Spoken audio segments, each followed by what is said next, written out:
कहानी की शुरुआत आसमान से हजारों किलोमीटर ऊपर बसी एक रहस्यमयी दुनिया से हुई, जहां पहुंचना ही मौत को दावत देने जैसा था। फिर भी कुछ सैनिक अपनी जान दांव पर लगाकर वहां तक जा पहुंचे, लेकिन अगले ही पल उनका सामना उस दुनिया के सबसे खतरनाक और विशाल राक्षस से हो गया। जैक ने उसकी आहट महसूस की और तुरंत पानी में सिर डुबोकर छिप गया। तभी उसके सामने एक विशालकाय पैर दिखाई दिया, जिससे पास खड़ी भेड़ें डरकर भागने लगी। तभी राक्षस ने एक भेड़ को पकड़कर कच्चा ही निगल लिया। ये खौफनाक नजारा देखकर जैक बुरी तरह घबरा गया। उधर पेड़ के पीछे छिपा एक सैनिक पीछे मुड़कर राक्षस को देखने लगा, लेकिन तभी राक्षस ने नाक सिकोड़कर उसकी गंध पहचान ली। डर के मारे सैनिक फिर से पेड़ के पीछे छुप गया, पर राक्षस बड़े बड़े कदमों से उसकी ओर बढ़ने लगा। सांस रोके खड़ा सैनिक अब खुद को नहीं रोक पाया और अचानक भागने लगा, लेकिन अब बहुत देर हो चुकी थी। वो राक्षस की नजर में आ चुका था। उसने बिना वक्त गवाए पूरा पेड़ जड़ से उखाड़कर फेंक दिया। सैनिक जान बचाकर भागने लगा, पर उसकी छोटी टांगें उस राक्षस की लंबी टांगों के सामने टिक नहीं पाई। राक्षस ने तेजी से कदम बढ़ाए और एक ही वार में उसे बेहोश कर दिया। पहली बार इंसान को देखकर वह उसके पास झुका और गौर से देखने लगा। जैसे ही वह उसे उठाकर ले जाने वाला था, उसी वक्त कप्तान तलवार लेकर उसकी ओर दौड़ पड़ा और पूरी ताकत से तलवार राक्षस की एड़ी में घोंप दी। दर्द से तिल मिलाकर राक्षस पीछे मुड़ा, लेकिन अगले ही पल उसने हल्का सा पैर मारकर कप्तान को दूर फेंक दिया। फिर उसने अपने पैर में फंसी तलवार निकाली और दोनों सैनिकों को उठाकर खाने के लिए ले गया। दूर खड़ा जैक ये सब देख रहा था। उसी पल उसे एहसास हुआ कि वह यहाँ आकर कितनी बड़ी गलती कर चुका है। दरअसल कुछ समय पहले जैक को एक पादरी की मदद से कई जादुई बीज मिले थे, लेकिन जैसे ही उसकी गर्लफ्रेंड जो एक राजकुमारी थी जब जैक से मिलने आई, तभी उन बीजों में से एक बीज पानी के संपर्क में आते ही तेजी से बढ़ने लगा, जिससे अचानक पूरा लकड़ी का घर जोर जोर से हिलने लगा और नीचे से अजीब डरावनी आवाजें आने लगी। दोनों डर के मारे वहां से हिल भी नहीं सके और तभी अचानक जमीन फट गई और एक विशाल बेल घर को चीरते हुए आसमान की ओर बढ़ गई। ये देखकर राजकुमारी तुरंत भागने की कोशिश करने लगी, लेकिन तभी एक मेज उसके ऊपर गिर गई। जैक उसे बचाने के लिए आगे बढ़ा, लेकिन तभी बेलों ने उसे उछालकर घर से बाहर फेंक दिया। उसी पल एक लकड़ी का दरवाजा अचानक खुल गया और राजकुमारी को एक रास्ता दिखाई दिया, लेकिन जैसे ही वह बाहर भागने लगी, उसी समय बेल ने अचानक दरवाजा बंद कर दिया। राजकुमारी दरवाजा खोलने की कोशिश करने लगी, लेकिन दरवाजा जरा भी नहीं हिला। यह देखकर जैक ने बेलों को काटने के लिए तुरंत एक कुल्हाड़ी उठा ली, लेकिन तभी अचानक पूरा घर जड़ों समेत उखड़कर आसमान की तरफ बढ़ने लगा। ठीक आखिरी पल में जैक ने छलांग लगाकर किनारे को पकड़ लिया, लेकिन बेलें इतनी तेजी से बढ़ रही थी कि कुछ ही सेकंड में घर हजारों मीटर ऊपर पहुंच गया। जैक पूरी ताकत से कुल्हाड़ी चलाकर बेल को काटने लगा। जैसे ही बेल टूटी, राजकुमारी ने तुरंत दरवाजा खोल दिया, लेकिन अगले ही पल उसके पैरों के नीचे की लकड़ी टूट गई और हाथ पकड़ने के बावजूद वह 10,000 मीटर की ऊंचाई से नीचे गिरने लगा। जैक जादुई बैलों से फिसलते हुए जमीन की ओर बढ़ने लगा, लेकिन रास्ते में बेलों ने उसकी स्पीड को थोड़ा कम कर दिया और आखिरकार वह जमीन पर गिरकर बेहोश हो गया। लेकिन राजकुमारी की किस्मत इतनी अच्छी नहीं थी, क्योंकि बेल उसे अपने साथ आसमान के दूसरी तरफ ले गई। अगली सुबह जैक घबराकर जागा और देखा कि सामने राजा खड़ा था, जो राजकुमारी को ढूंढ रहा था। यह देखकर जैक के होश उड़ गए और मजबूरी में उसने पूरी बात राजा को बता दी। जब जैक ने आसमान की ओर इशारा किया, तभी सबने देखा कि एक विशाल बेल सीधी आसमान को चीरती हुई ऊपर जा रही थी। जैसे ही राजा को सच्चाई का पता चला, उसने बिना एक पल गवाए सैनिकों की एक टुकड़ी जैक के साथ राजकुमारी को बचाने के लिए भेज दी। जल्द ही सब लोग उस बेल के सहारे ऊपर चढ़ते हुए बादलों के पार पहुंच गए। फिर कप्तान ने आगे बढ़कर एक तरफ से दूसरी तरफ स्लाइड करना शुरू किया, क्योंकि राजकुमारी तक पहुंचने का यही एक रास्ता था। मजबूरी में जैक ने अपनी बेल्ट उतारकर खुद को तैयार कर लिया, लेकिन जैसे ही वो आगे बढ़ने की सोच ही रहा था, तभी पास खड़े घुंघराले बालों वाले आदमी ने उसे जोर से लात मारकर आगे धकेल दिया। इतनी ऊंचाई देखते ही जैक की हालत खराब हो गई और बीच रास्ते में स्लाइड करते वक्त उसके हाथ अचानक छूट गए और वो सीधे नीचे जा गिरा। लेकिन किस्मत से बीच रास्ते में बेलों ने उसे थाम लिया। होश में आते ही वह बिना रुके फिर से ऊपर चढ़ने लगा। ऊंचाई पर पहुंचते ही मौसम पूरी तरह बिगड़ गया। चारों तरफ तेज तूफान और कड़कती बिजली थी। तभी अचानक एक झटकेदार बिजली सीधे एक सैनिक पर गिर गई, जिससे वह फिसल गया और बाकी सैनिक उससे टकराकर नीचे गिरने लगे। लेकिन आखिरी पल में एक सैनिक ने रस्सी को मजबूती से पकड़ लिया, जिसकी वजह से बाकी लोगों की जान किसी तरह बच गई। लेकिन जो सैनिक नीचे गिरे थे, वे अब हवा में लटके हुए थे। अगर उन्हें तुरंत ऊपर नहीं खींचा गया तो पूरी टीम खतरे में आ सकती है। तभी रेडरिक पास खड़े उसके साथी से बोला कि रस्सी काट दो। उस आदमी को यह आइडिया अच्छा लगा और उसने तुरंत अपने पैर से छुपा हुआ चाकू निकाल लिया। नीचे लटके सैनिक ऐसा न करने के लिए गिड़गिड़ाने लगे, लेकिन उसने बिना दया दिखाए रस्सी काट दी और लटके सैनिक 10,000 फीट की ऊंचाई से नीचे जा गिरे। किसी तरह बाकी बचे सैनिक ऊपर तक पहुंच गए और तब तक सुबह भी हो चुकी थी। जैक ने जैसे ही पीछे मुड़कर देखा, वह पूरी तरह हैरान रह गया, क्योंकि बादलों के ऊपर एक विशाल दुनिया मौजूद थी और यह नजारा देखकर सब लोग उस तरफ बढ़ने लगे। तभी कप्तान को जमीन पर ताजे पैरों के निशान दिखाई दिए, जिससे उसने अंदाजा लगाया कि राजकुमारी नीचे नहीं उतरी बल्कि यहीं कहीं है। और जब सब लोग गुफा से बाहर निकले, तभी सामने का नजारा देखकर कप्तान दंग रह गया, क्योंकि ये दुनिया उम्मीद से कहीं ज्यादा विशाल थी। थी। सभी लोग आगे बढ़ते हुए इलाके की जांच करने लगे। तभी उनकी नजर पेड़ों की टहनियों पर पड़ी। उन्हें वहाँ राजकुमारी के छोड़े हुए निशान मिले। उसी दौरान जैक को जमीन पर वही किताब भी मिल गई जो उसने राजकुमारी को दी थी। तभी उनकी नजर टूटी हुई टहनियों पर पड़ी और इसी से उन्हें अंदाजा हो गया कि राजकुमारी को कोई खतरनाक जीव उठाकर ले गया है। इसके बाद सभी लोग दो टीमों में बट गए और अलग अलग दिशा में राजकुमारी को ढूंढने निकल पड़े। रास्ते में जैक और उसके साथी एक नदी के पास पहुंचे जहां उन्हें मोटी ताजी भेड़ों का झुंड दिखाई दिया। कई दिनों से भूखे होने की वजह से उन्होंने एक भेड़ को पकाने का सोचा, लेकिन जैसे ही वे भेड़ पकड़ने की कोशिश करने लगे तभी गलती से पास में लगा हुआ जाल एक्टिव हो गया।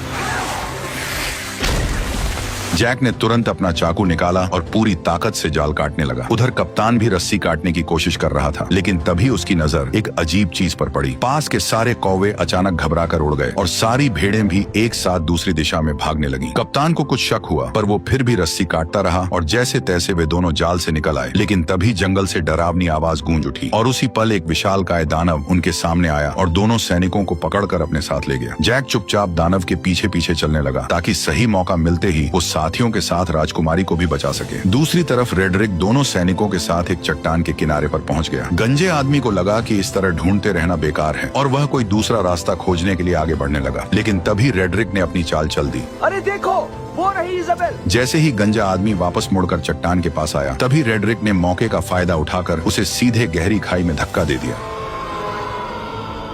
यह देखकर रेडरिक का दोस्त जोर जोर से हंसने लगा। तभी एक विशाल हाथ ने अचानक उसे पकड़ लिया।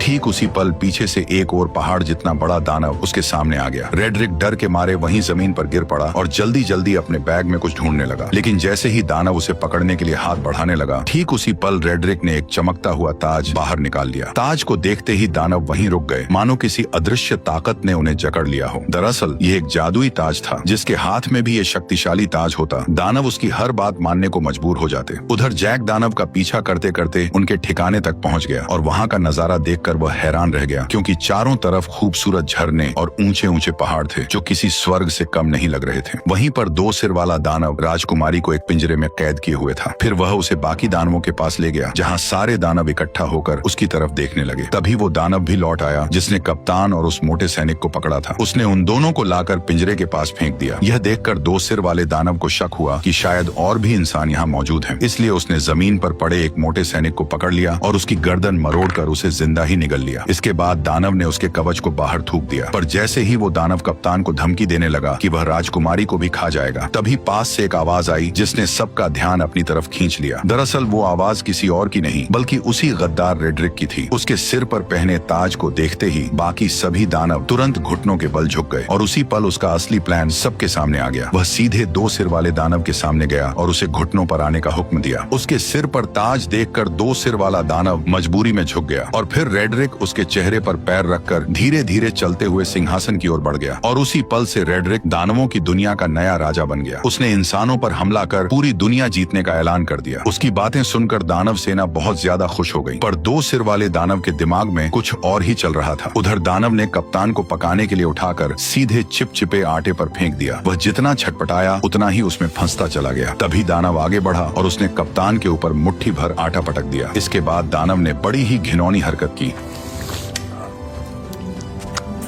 दानव ने कप्तान को मोड़कर एक तरफ रख दिया। तैयारी के बाद केवल सब्जियां डालना बाकी था। जैसे ही वह सब्जियां लेने गया उसी समय जैक चुपके से वहां आ पहुंचा। जैक को देखकर राजकुमारी बेहद खुश हो गई, लेकिन उसने तुरंत उसे इशारे से चुप रहने को कहा। उधर दानव अब भी उलझा हुआ था और इसी बीच जैक धीरे धीरे राजकुमारी के पास पहुंच गया। उसने पिंजरे का लॉक खोलने की कोशिश की, लेकिन यह उसके बस की बात नहीं थी। तब राजकुमारी ने उसे पहले कप्तान को बचाने के लिए कहा, जिसे दानव ने सुअरों के साथ लाइन में रखा था। जैक तुरंत उसके पास पहुंचा और चाकू निकालकर उसे उस चिपचिपे आटे से अलग करने लगा। उसी समय दानव मसाला लेकर वापस आने लगा। ये देखकर जैक ने जल्दी से चाकू कप्तान को पकड़ा दिया और खुद छिप गया। खुशकिस्मती से दानव को कुछ भी शक नहीं हुआ। उसने कुछ नुकीली लकड़ियां उठाई और कप्तान की आंखों के सामने पास पड़ी सुअर में घुसा दी। जो सुअर अभी तक चिल्ला रही थी वह तुरंत शांत हो गई। अब अगला नंबर कप्तान का था। दानव ने बिना दया दिखाए वार किया, लेकिन वह थोड़ा सा चूक गया, वरना कप्तान की आने वाली पीढ़ी का नामो निशान मिट जाता। ये देखकर कप्तान डर के मारे बेहोश हो गया। फिर दानव ने उन सभी को उठाकर पास जल रहे भट्ठे में रख दिया। अब उन्हें बचाने वाला एकमात्र जैक ही था। इस समय जैक लोहे की रिंग के ऊपर पहुंच चुका था और दानव को उसकी भनक तक नहीं थी। तभी दानव ने एक तेज धार वाला चाकू उठाया और सीधे राजकुमारी की ओर बढ़ गया। उसने बिना देर किए हाथ अंदर डालकर राजकुमारी को बाहर निकाल लिया और टेबल पर रखकर उसे काटने की तैयारी करने लगा। लेकिन तभी जैक ने चुपके से पास रखा एक भारी चाकू उठा लिया। बेखबर दानव राजकुमारी पर वार करने ही वाला था। तभी जैक ने छुरी सीधी उसकी रीढ़ में घोंप दी। दर्द से दानव जोर जोर से चिल्लाने लगा, लेकिन जैक छुरी को मजबूती से पकड़े रहा। तभी दानव बेकाबू होकर दीवार से जा टकराया और वहीं मारा गया। यह देखकर राजकुमारी और कप्तान दोनों हैरान रह गए। इसके बाद वे तीनों तुरंत उस जादुई बेल के पास पहुंच गए, लेकिन वहां पहले से ही एक दानव पहरा दे रहा था जिसे रेड्रिक ने भेजा था। तभी जैक के दिमाग में एक अजीब आइडिया आया। वो एक मधुमक्खियों का छत्ता लेकर कप्तान के साथ धीरे धीरे उस दानव के पास पहुंच गया। फिर कप्तान ने दानव का हेलमेट उठाया और जैक ने छत्ता उसके अंदर पटक दिया। दानव अभी भी बेफिक्र सो रहा था और उसे जरा भी अंदाजा नहीं था कि उसके साथ क्या होने वाला है। जैसे ही जैक ने छत्ता अंदर रखा, तभी कप्तान ने तुरंत हेलमेट बंद कर दिया और फिर दोनों तेजी से वहां से भागकर पास की चट्टान के पीछे छिप गए और इंतजार करने लगे। कुछ ही देर में दानव मधुमक्खियों के डंक से तड़प कर उठ खड़ा हुआ और दर्द से छटपटाते हुए अपने शरीर को झटकने लगा। लेकिन जितना ज्यादा वह तड़प रहा था, मधुमक्खियां उतनी ही ज्यादा उस पर हमला कर रही थी। घबराकर दानव वहां से भागने लगा, लेकिन फिसलकर पत्थरों से टकरा गया और फिर वह लुढ़कता हुआ चट्टान के किनारे तक पहुंच गया। ऐसा लग रहा था कि अब वह गिरने ही वाला है। तभी अचानक उसने अपना हेलमेट उतार दिया। यह देखकर तीनों एक पल के लिए चौंक गए, लेकिन तभी एक मधुमक्खी सीधे उसकी तरफ उड़ती हुई आई और अगले ही पल उसने दानव को जोर से डंक मार दिया, जिससे वह कंट्रोल खो बैठा और सीधे नीचे जा गिरा। यह देखकर तीनों लोग खुशी से झूम उठे। उन्हें यकीन नहीं हो रहा था कि उन्होंने इतनी आसानी से इतने बड़े दानव को हरा दिया। इसके बाद तीनों ने तुरंत वहां से निकलने का फैसला किया, लेकिन अचानक कप्तान रुक गया। उसने बताया कि उसे रेड्रिक से ताज छीनने के लिए यही रुकना पड़ेगा। इसलिए जैक उसे चाकू थमाकर राजकुमारी के साथ नीचे उतरने लगा। उसी समय दानव बैलों से टकराते हुए आखिरकार नीचे आ गिरा। तेज आवाज सुनकर राजा तुरंत अपने टेंट से बाहर आया और इस खतरनाक दानव को देखकर घबरा गया। अचानक गांव के लोग भी वहां इकट्ठा हो गए। तभी राजा ने ना चाहते हुए प्रजा की भलाई और दानवों को यहाँ आने से रोकने के लिए एक बड़ा फैसला लिया। उसने तुरंत जनरल को बेल काट डालने का आदेश दे दिया। सैनिकों ने विशाल लोहे की कीलें उस बड़ी बेल में ठोक दी, फिर उन पर मजबूत हुक लगा दिए और कुछ बैलों और घोड़ों की मदद से उसे खींचना शुरू कर दिया। धीरे धीरे वह विशाल बेल जड़ों समेत हिलने लगी, लेकिन इससे पास खड़े सैनिक अचानक खतरे में आ गए। तभी अचानक बीच वाली मोटी बेल भी टूटने लगी। ऊपर खड़े सैनिक नीचे गिरने लगे, जिससे चारों तरफ अफरा तफरी मच गई। उधर जैक और राजकुमारी बेल के सहारे नीचे उतर रहे थे, लेकिन जैसे ही उन्होंने नीचे नजर डाली तो वे डर के मारे घबरा गए, क्योंकि बेल बेकाबू हो चुकी थी और किसी भी पल गिर सकती थी। उसी समय जैक ने मौका देखकर राजकुमारी को कसकर पकड़ा और तेजी से एक लटकती डाल को थाम लिया। दोनों हवा में झूलते हुए तेजी से नीचे की ओर बढ़ने लगे। आखिरकार जब वे नीचे गिरे तो घास के ढेर ने उनकी रफ्तार कम कर दी और इस तरह दोनों सही सलामत जमीन पर पहुंच गए। ठीक उसी पल रेड्रिक ने सभी दानवों को इकट्ठा कर इंसानों पर हमला करने की तैयारी की। तभी दो सिर वाले दानव को इंसान का आभास हुआ, जिससे कप्तान छिप गया। तभी रेड्रिक ने आगे बढ़ते हुए बैल उगाने वाले जादुई बीज निकाले, लेकिन तभी अचानक कप्तान उस पर टूट पड़ा, जिससे जादुई बीज चट्टान पर ही छूट गए और रेड्रिक सीधे नीचे गड्ढे में जा गिरा। रेड्रिक डर के मारे दानवों को पुकारने लगा, जबकि कप्तान उसके सामने लड़ने के लिए तैयार खड़ा हो गया। तभी दो सिर वाले दानव ने बाकी दानवों को उसे बाहर निकालने का आदेश दिया। दानव चट्टानों को तोड़ने लगे और नीचे कप्तान और रेड्रिक के बीच लड़ाई शुरू हो गई। रेड्रिक ने अपनी लंबी तलवार के सहारे कप्तान को गिरा दिया और उसका हथियार दूर जा गिरा। इसके बाद उसने मौका पाकर लगातार हमले शुरू कर दिए, लेकिन कप्तान ने किसी तरह उसका वार रोक लिया और दोनों के बीच ताकत की लड़ाई शुरू हो गई। जल्द ही कप्तान कमजोर पड़ने लगा और रेड्रिक ने उसे पानी में डुबो दिया। तभी अचानक उसकी नजर उस चाकू पर पड़ी जो उसकी तरफ बहकर आ रहा था। कप्तान ने सही मौके पर उसे दांतों से पकड़ लिया और तुरंत रेड्रिक के चेहरे पर वार कर दिया। अचानक हुए हमले से रेड्रिक का गुस्सा फूट पड़ा। उसने अपने हथियार के दम पर कप्तान को पीछे धकेल दिया। कप्तान मजबूर होकर पीछे हटता गया और आखिरकार किनारे तक पहुंच गया। तभी रेड्रिक ने उसे एक जोरदार लात मारकर नीचे गिरा दिया, लेकिन कप्तान ने किसी तरह चट्टानों को पकड़ लिया। रेड्रिक तलवार को उसके हाथों में चुभोने लगा ताकि वह खुद नीचे गिर जाए, लेकिन उसने कप्तान की ताकत को कम आंका था। जैसे ही वह फिर से हमला करने लगा, कप्तान ने उसी के हथियार को पकड़कर उसी की टांग में घोंप दिया। दर्द से रेड्रिक जोर जोर से चिल्लाने लगा और इसी मौके का फायदा उठाकर कप्तान ने तलवार रेड्रिक के पेट में घोंप दी। अचानक हुए हमले की वजह से रेड्रिक ने वहीं दम तोड़ दिया। उसके मरते ही ताज की जादुई ताकत भी खत्म हो गई। कप्तान किसी तरह ऊपर चढ़ आया और ताज वापस लेने के लिए आगे बढ़ा, लेकिन तभी ऊपर की गुफा टूट गई और दो सिर वाला दानव उससे पहले ही ताज उठा ले गया। उसने ताज अपनी उंगली में पहन लिया और खुद को नया राजा घोषित कर दिया। ताज पहनते ही उसकी ताकत फिर से लौट आई। यह देखकर बाकी दानवों ने भी अपने घुटने टेक दिए। तभी कप्तान ने देखा कि धरती पर लौटती हुई वह एकमात्र बेल अब कभी भी टूटकर नीचे गिर सकती है, इसलिए उसने बिना देर किए सीधे बेल पर छलांग लगा दी। बेल तेजी से किले की ओर बढ़ने लगी। कप्तान ने सही समय का फायदा उठाया और छलांग लगाकर सीधे पानी में कूद गया। दो सिर वाले दानव ने जब देखा कि इंसानों की दुनिया तक जाने का रास्ता टूट चुका है तो वह गुस्से से गरज उठा। तभी अचानक छोटे सिर ने जमीन पर पड़े उस थैले की ओर इशारा किया जिसमें जादुई बीज भरे हुए थे। दो सिर वाले दानव ने उसे उठाया और अपने हाथ में खोल लिया। उसमें कुल 4 जादुई बीज थे। यह देखकर वह खुशी से झूम उठा। उसने तुरंत एक फूंक मारकर उन बीजों को पानी में फेंक दिया। जैसे ही बीज पानी से टकराए वे तुरंत उगने लगे और अगले ही पल जमीन को चीरती हुई 4 विशाल बेलें बाहर निकल आई। इसके बाद दो सिर वाले दानव ने जोर से आदेश दिया और सभी दानव उस बेल पर चढ़कर इंसानों की दुनिया की ओर बढ़ने लगे। आखिरी पल में दो सिर वाला दानव भी छलांग लगाकर नीचे कूद पड़ा। वो बेलों के जरिए फिसलते हुए जमीन की ओर बढ़ने लगा। उसी समय जैक घोड़े को पानी पिला रहा था। तभी अचानक उसकी नजर आसमान की ओर गई। उसने देखा कि सभी दानव तेजी से नीचे की ओर बढ़ रहे हैं। बिना एक पल गवाए वह घोड़े पर सवार होकर राजा को चेतावनी देने निकल पड़ा। उधर राजा की सेना आराम से किले की ओर बढ़ रही थी। तभी जैक की नजर सेना पर पड़ गई। वो जोर जोर से चिल्लाने लगा कि दानव आ रहे हैं, लेकिन राजा को अब भी कुछ समझ नहीं आया। तभी पीछे के जंगल से अचानक कई दानव निकल आए और जहाँ जहाँ वे जा रहे थे वहाँ सब कुछ तहस नहस कर रहे थे। कोई भी उन्हें रोक नहीं पा रहा था। जल्द ही दानव सेना पास आ गई और उन्होंने एक सैनिक को पकड़कर जिंदा निगल लिया। घोड़े पर सवार लोग भी उनकी रफ्तार से नहीं बच पाए। इस वक्त इंसान उनके सामने बिल्कुल बेबस थे। तभी एक गोल चेहरे वाले दानव ने पास की पवन चक्की का पंखा तोड़कर राजकुमारी की तरफ फेंक दिया, जो जमीन पर गिरते ही सब कुछ चकनाचूर कर गया और राजा का ताज भी गिर पड़ा। उधर किले पर तैनात सैनिकों ने राजा की सेना को आते देखा और उन्होंने तुरंत अंदर युद्ध की तैयारी की खबर भेज दी। कप्तान ने तुरंत सभी सैनिकों की मदद से खाई में तेल डलवा दिया ताकि दुश्मनों को रोका जा सके। जैसे ही राजा की सेना किले के पास पहुंची, उसने तीर चलाने का आदेश दे दिया और देखते ही देखते सैकड़ों जलते हुए तीर दुश्मनों की ओर छोड़ दिए गए। जैसे ही ये तीर तेल से टकराए, चारों तरफ आग भड़क उठी और इसी बीच राजा की सेना सुरक्षित किले के अंदर पहुंच गई। राजकुमारी को सही सलामत देखकर कप्तान ने तुरंत किले के दरवाजे बंद करने का आदेश दिया, लेकिन उसी समय जैक अभी भी बाहर था और दानव उसके पीछे पड़े हुए थे। जैसे ही किले का दरवाजा बंद होने लगा, तभी जैक घबरा गया, लेकिन आखिरी पल में वह अपने घोड़े के साथ छलांग लगाकर अंदर घुस आया। हालांकि उसके पीछे पीछे दो सिर वाला दानव भी दरवाजे पर चढ़ आया, लेकिन तभी कप्तान ने उस पर हमला बोल दिया और वह सीधे आग की जलती लपटों में जा गिरा।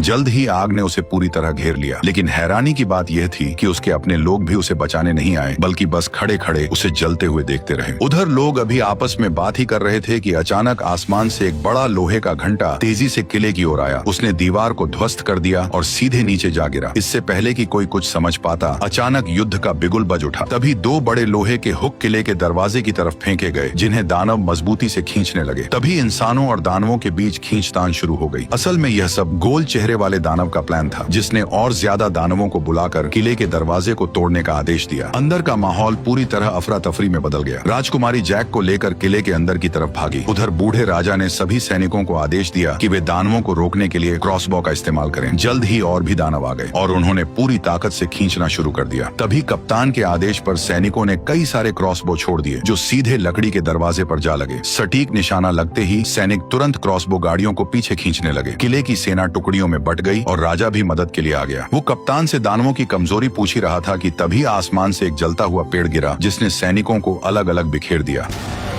अगले ही पल कई सारे जलते हुए पेड़ सैनिकों के ऊपर गिरने लगे, जिससे उनकी पकड़ ढीली होने लगी। ऐसा लग रहा था जैसे दरवाजा जल्द ही टूट जाएगा। तभी राजकुमारी जैक को लेकर किले के अंदर पहुंची, लेकिन अचानक एक भारी दहाड़ और जमीन में उठती दरारों ने उनका ध्यान खींच लिया। डर के मारे दोनों पीछे हट गए और कुछ पत्थर ऊपर की ओर उड़ने लगे। नीचे से अचानक 2 विशाल हाथ बाहर निकले। ये वही 2 सिर वाला दानव था जो पहले आग में गिरने के बावजूद बच गया था, क्योंकि पानी के नीचे होने की वजह से आग उसका कुछ नहीं बिगाड़ पाई और वह सीवर के रास्ते से चुपचाप किले के अंदर तक घुस आया। अचानक उसे राजकुमारी की शाही गंध महसूस हुई। जैक ने डरते हुए कंबल खोला और देखा कि दानव की अभी तक उन पर नजर नहीं पड़ी है, लेकिन तभी गुस्से में दानव ने पास रखा शीशा तोड़ दिया। घबराहट में कंबल में छिपे दोनों लोग कांपने लगे, लेकिन दानव ने सीधे ऊपर से उन्हें देख लिया। जैक पूरी ताकत लगाकर तुरंत राजकुमारी को पकड़कर भागा, लेकिन दानव लगातार उनका पीछा करने लगा। कोई रास्ता न होने की वजह से दोनों मजबूरी में दूसरी मंजिल की ओर भागे। वे कदमों को रोकने की हिम्मत भी नहीं कर रहे थे, लेकिन अचानक एक हाथ साइड से बाहर निकला और राजकुमारी को पकड़ लिया। जैक ने पास में रखी कुल्हाड़ी उठाई और बिना देर किए सीधे उस पर हमला कर दिया, लेकिन दानव ने दूसरे हाथ से उसे पकड़ लिया। छोटा सिर जैक जैक का मजाक उड़ाने लगा। तभी जैक ने गुस्से में सीधे कुल्हाड़ी मारकर उसका हेलमेट तोड़ दिया। गुस्से में दानव ने अपना बड़ा मुंह खोल लिया। तभी जैक ने लॉकेट में छिपा हुआ जादुई बीज निकाला और सीधे उसके मुंह में फेंक दिया। जादुई बीज सीधे उसके पेट में चला गया, जिससे 2 सिर वाले दानव को अचानक कुछ गड़बड़ महसूस हुई और उसने तुरंत दोनों को जमीन पर पटक दिया। तभी अचानक एक बेल उसके शरीर से बाहर आई और दोनों डर के मारे पीछे हट गए। अचानक कई सारी बेलें पूरी रफ्तार से उसके शरीर को चीरते हुए बाहर निकल आई, जिससे हॉल पूरी तरह से तबाह हो गया। अचानक राजा का मुकुट पहना हुआ हाथ भी जैक के पास गिर गया। उधर बाहरी सैनिक अभी भी दानवों को रोकने में लगे हुए थे, लेकिन गोल मुंह वाले दानव की एक आवाज पर सभी दानव धीरे धीरे पीछे बढ़े और सैनिकों को एक एक कर गिराते चले गए। किले का दरवाजा धीरे धीरे खुल गया। कप्तान ने तुरंत सैनिकों से लोहे का दरवाजा बंद करने को कहा। ठीक उसी पल गोल मुंह वाला दानव अपने साथियों के साथ धुंध से धीरे धीरे बाहर आया, लेकिन लोहे का दरवाजा उसे ज्यादा देर तक रोक नहीं पाया और उसने एक ही झटके में दरवाजे को तोड़ दिया। तभी वो दानव अपने साथियों के साथ किले के अंदर घुस गया। वहाँ खड़े टेस्टी सैनिकों को देखकर वे बेहद खुश हुए। दानव हमला करने ही वाले थे कि पीछे से अचानक आवाज आई और सभी दानवों का ध्यान उस आवाज पर चला गया। दानव ने भीड़ में ध्यान से देखा और अचानक उसने अपना हथियार छोड़ दिया। ये देखकर बाकी दानव भी हथियार छोड़कर सभी इंसानों के सामने घुटनों के बल बैठ गए। कप्तान ये नजारा देखकर चौंक गया। तभी अचानक जैक मुकुट लेकर आगे आया और उसने तुरंत सभी दानवों को वापस उनकी दुनिया में लौट जाने का हुक्म दे दिया।